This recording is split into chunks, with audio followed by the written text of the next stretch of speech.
Сәлем достар, Python негіздері курсының 8-ші сабағына қош келдің. Бүгін біз жиындар деген тақырыпты өтетін боламыз. Жиындар бізде программалауда set деп жазылады. Міне бұлай. Және біз бұған дейін тізім, list, яғни tuple, сосын бар сөздік, дикт деген заттарды үйренген болатынбыз. Бізде мынау set, яғни жиындарымыз да соған ұқсайды, бірақ үлкен айырмашылығы бар. Мысал үшін, жиындардың ішінде ешқандай дупликат элемент болмайды. Яғни, екі бірдей элемент ешқашан болмайды. Тек қана бірегей элементтер болады. Біздің жиындарымыздың екі түрі бар. Set және frozen set деген нәрсе бар. Яғни, set бізде кәдімгі әлгі айтқандай жиын. Ішінде элементтер болуы мүмкін, бірақ ол өзі бірдей элементтер жойып тастап, тек қана бірегей элементтерді қайтарады бізге, және автоматты түрде сорттап береді. Бізде жиынды ашудың екі түрлі тәсілі бар. Біріншісі, жай ғана set деген функцияны қолданып, мысалы менде a деген бір айнымалы болсын. Тұрамда мен set деймін, функцияның ішіне жазамын. Мысалы үшін, жай ғана бір hello деген бір сөз болсын да, мен print a деген сетті шығарайын. Маған не қайтарады екен? Маған міне жиынындай фигурный жақшамен жатылады, яғни бұл андай сөздік сияқты емес, яғни кілт мән емес, тек қана ішінде мәндер ғана тұрады, болды. Қарайық, мұнда бізде 4 элемент шықты, 4 элемент, бірақ мұнда бізде 5 элемент болды. Неге? Өйткені бізде мұнда L деген әріп, L деген әріп, яғни 2 рет қайталанып тұр. 2 рет қайталанған соң, яғни дупликат болды, соны жойып тастады. Тағы артықшылығы бізде мынаны сорттап берді. Бізде тағы бір ашудың тәсілі, мысалы b деген айнымалы болсын, ол бізде тоже бізде жиын, ерекшесін ашамыз. Ішінде 1, мысалы 2, тағы да 2, допустим, мысалы 4, және бір 3 деген сан сосын бар. Давайте тағы 2 деген сан болсын. Мен тұрамда print b деймін. Бұл автоматын маған шығаратын кезде ішінде дупликат элементтер жойып тастап, маған сортировка жасап береді. Мысалы мұнда 4 тұр, қазір сортталып береді. Міне, енді дупликат элементтер алып тастады, яғни 1-ді алды, уникальный болды, 2-ні алды, уникальный болды. Одан кейінгі 2 уникальный емес, жойып кетті. 4-ті алады, уникальный болды. 3 уникальный, тоже 2-ні жойып тастады. Соңында бізге әдемі сет шығарып берді, сорттады. Жақсы, енді біз мына сетқа элемент қосуды үйретейін.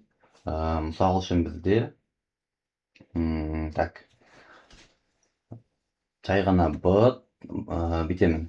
Яғни менде b менде жиын болып тұр ғой, қазір. Мен тұрамда оған элемент қосқым келеді. b.add деген нәрсе бар. Яғни қосамыз бір элементті. Неше қосқым келеді мен, мысалы үшін, давайте 5-ті қосайын. Print b дей салайын. Мен мұнда мыналарды маған бақашы керек емес, сақсайлайын. Қарайық. Даже. Міне бізде бастапқы жиын 1, 2, 3, 4 болды.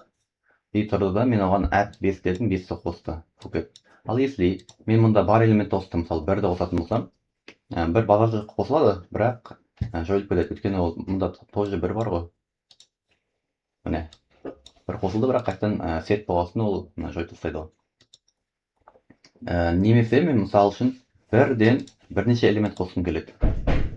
Мысал үшін b.точка деймін да, update деймін. Update, яғни жаңарту, ішіне бірнеше элемент қосамын. Мысалы, бірнеше элементті мен тізім ретінде саламын.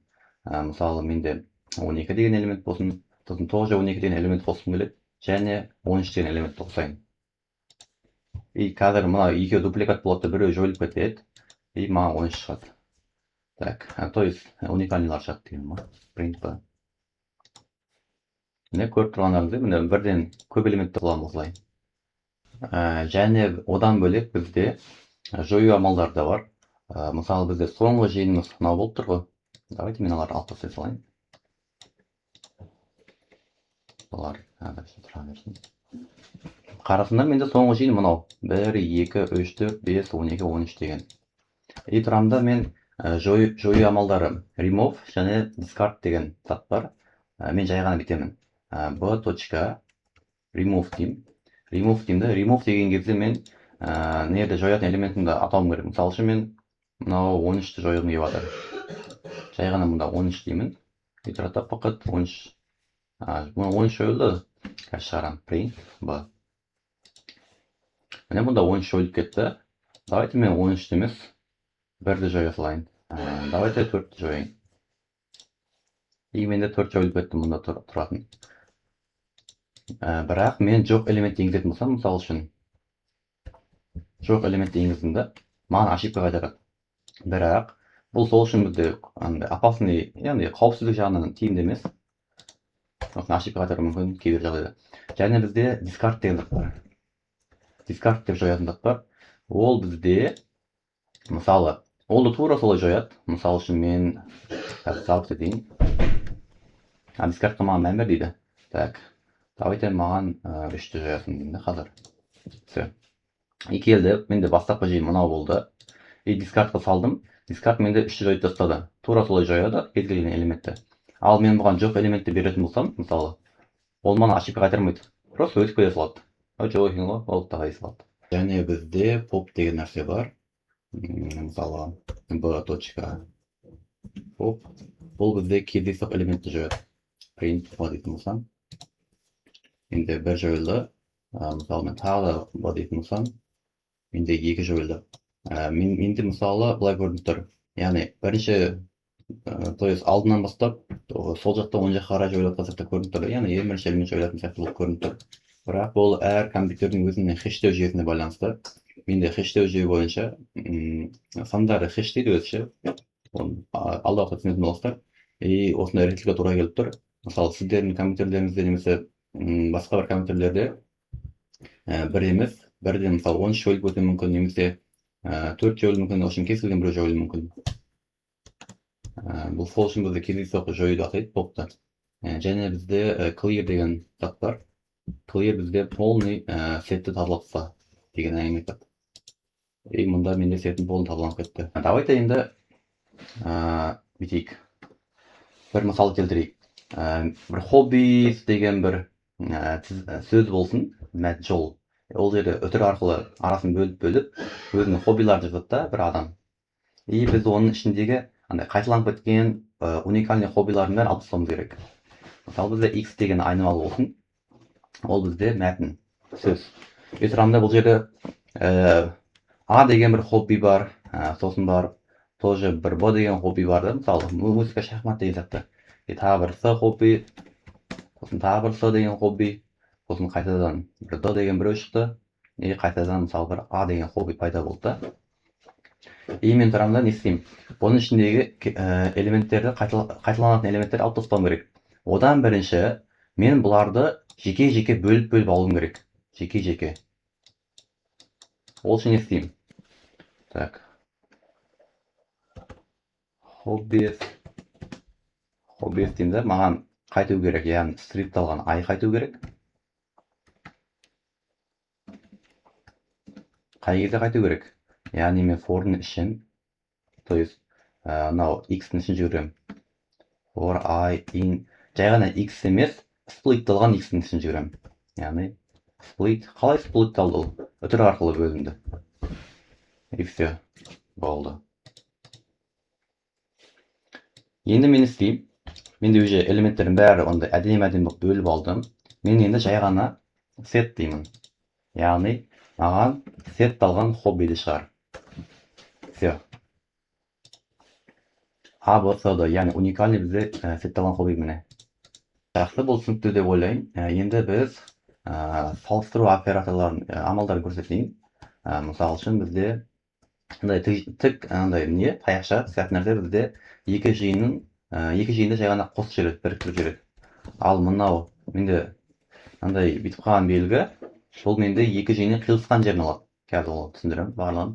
И тұрады мынау жиын, яғни бұл не істейді? Тек оң жақта тұрған жиындағы бар заттардан ашақ береді. Және бізде мынандай белгі бар. Бұл екі жиынның қиылысқан жерінен бөлек тек қана біреуінде ғана бар элементтер алады, яғни екеуін тексерді. Қазір түсіндірем оны. Мысал үшін менде A деген жиын болсын.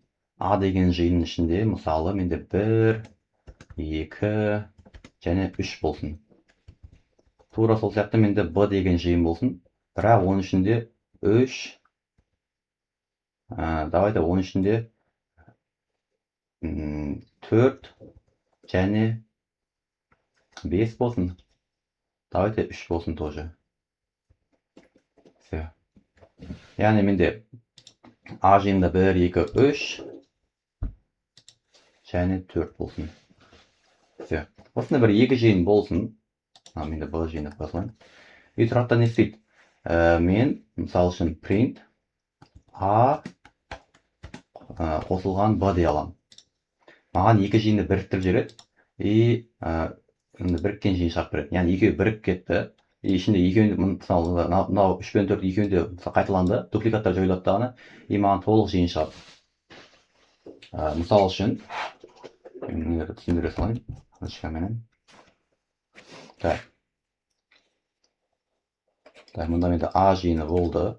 И келді дағаны 1, 2, 3, 4, 4 емес, 3, 4 кейін болды. И менде мұнда B жиыны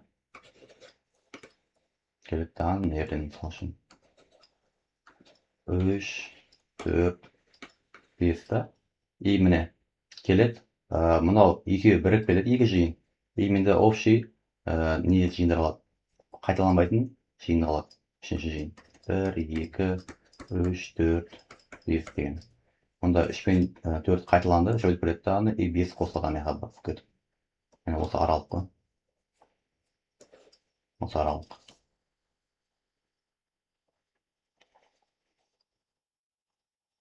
Және мен бұлай жасай аламын. Print A қиылысқан жері B. Бұл не істейді? Маған сәйкесінше 2 жиыны қиылысқан жерін шығарады. Мысалы менде 1, 2, 3, 3, 4, 5. Екеуінде де бар элемент 3, 4.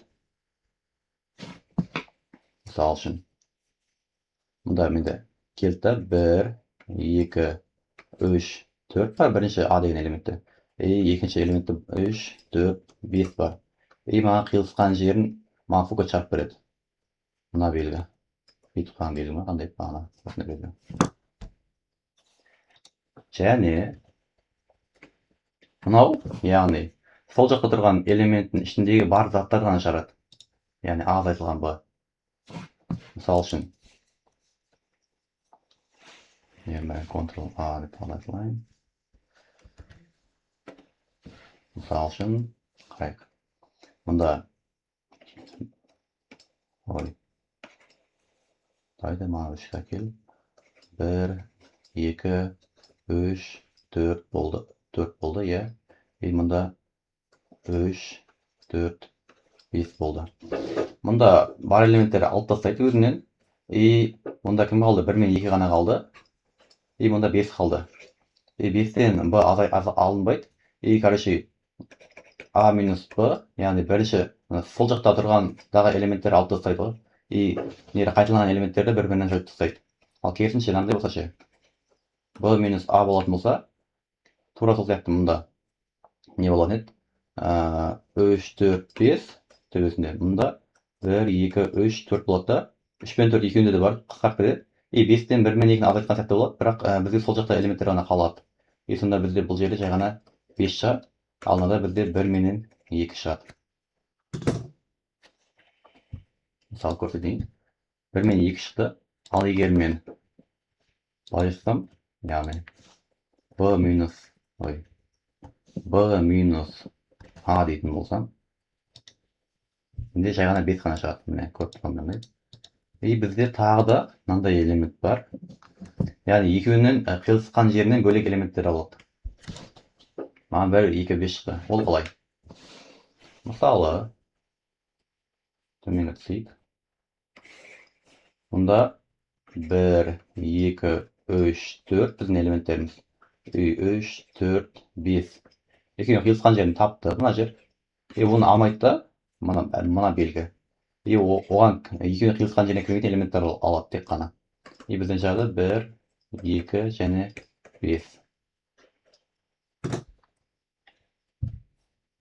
міне жауапты көріп тұрғандарына.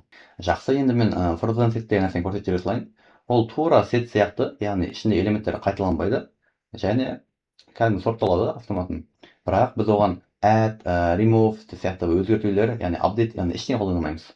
Мысалы енді fs frozen set болсын, frozen sеттің ішінде менде не болсын, допустим 1 болсын, 1 2 болсын, тоже 1 2 3, мысалы үшін 0 деген элементтер болсын да, print fs шығарамын, яғни frozen set. И маған келді, мен frozen setім, енді қатып қалған set 0 1 2 3 бар. И мен бұған не істей алмаймын. Мысалы fs. Add деген нәрселер істей алмаймын. Мысалы add деген нәрсе мұнда жоқ, мысалы үшін. Немесе update деген нәрсе істей алмаймын, мысалы. Яғни болды. Тағы мысал көрсетіп жіберейін. Мысалы үшін бізде a деген бізде жиын бар. Оның ішінде 1 0 и бізде 2 элементі, сосын true boolean операторларын енгізе аламыз. Тізім ішіне біз сөздікті, яғни текстті енгізе алмаймыз және list енгізе алмаймыз. И бізде мысалы үшін false болсын. И давайте, яғни бұлай енгізе алмаймыз тізім ішінде, бұлай тізім ашып, ішіне бір элементтер қосып істей алмаймыз. Мысалы 5 5 деп. Бұл бізде ошибка тұрады. Ішінде list қолданылмайды, яғни comment list қолдану мүмкін емес. Мен жіберіп тастайын. И маған жерден не шығады деп ойлайсыздар? Ол жерден маған ештеңе шықпайды. Print a десем маған шығады. И маған 0 1 2 шықты. Неге нері true және false шыққан жоқ? Неге бұлар жойылып кетті деген сұрақ. Себебі ішінде 1 менен true деген екеуі тең, екеуі 1 деген қызмет атқарады. Және 0 менен false деген екеуі бірдей қызмет атқарады. Уже бізде 1 бар, уникальный болып кетті, уже сақталды. 0 бізде уникальный, 2 бізде уникальный. И true келді да, алдына екеуі тең ғой. И 1 бар еді, и true жойылып кетті, и false 0 бар еді деп жойылып кетті осылай. Ал егер мен бірінші мұнда true қойып, мұнда 1 қоятын болсам, менде не болады? 1 жойылып кетеді. 0 true 2 міне. Осындай қызық жағдайлар бар. Жалпы бүгінге осы, келесі уақытта кездескенше.